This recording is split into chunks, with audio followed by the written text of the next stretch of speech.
समझदार हिरनी और डरपोक बाघ। बहुत समय पहले एक ऊंचे पहाड़ की ढलान पर एक घना और रहस्यमय जंगल था। वहां सूरज की किरणें शायद ही कभी जमीन तक पहुंचती थी, क्योंकि पेड़ों की मोटी छांव ने सब कुछ ढक रखा था।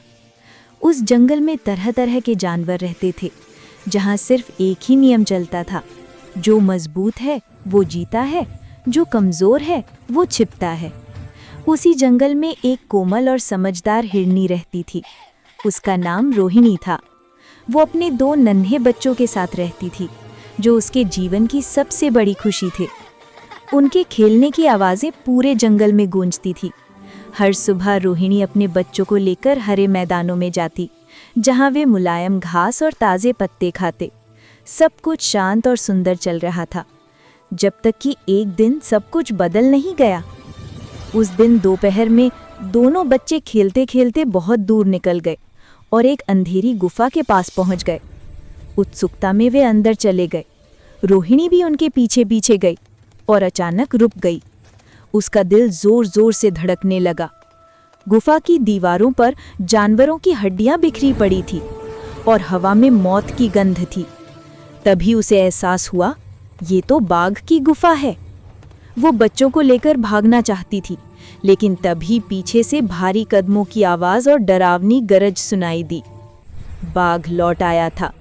उसकी आंखें अंधेरे में चमक रही थी और जीभ से होंठ चाटते हुए बोला, वाह, आज तो खाना खुद चलकर मेरे पास आ गया। रोहिणी कांपी, लेकिन उसने खुद को संभाल लिया। डर उसे नहीं बचा सकता था, लेकिन अक्ल शायद बचा ले।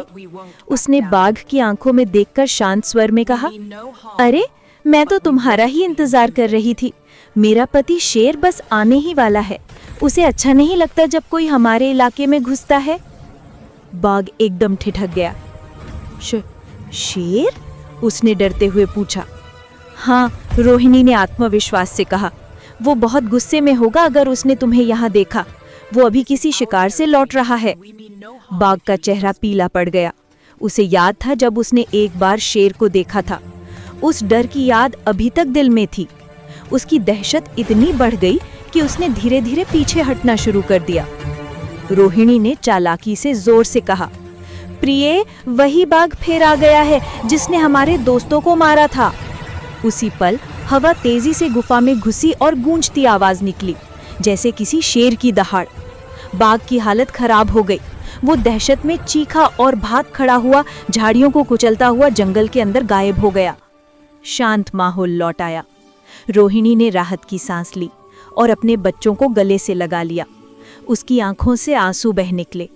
उसने प्यार से कहा, हिम्मत का मतलब डर ना होना नहीं है, बल्कि डर के बावजूद समझदारी से काम लेना है। उस दिन के बाद जंगल में सब जगह बात फैल गई। समझदार हिरनी ने बाघ को मूर्ख बना दिया, और वो बाघ जो कभी जंगल का राजा कहलाता था, अब सबकी नजरों में डरपोक बन गया। सूरज की सुनहरी किरणों में रोहिणी अपने बच्चों के साथ फिर से मैदान में चल रही थी, सुरक्षित, मजबूत और हमेशा समझदार।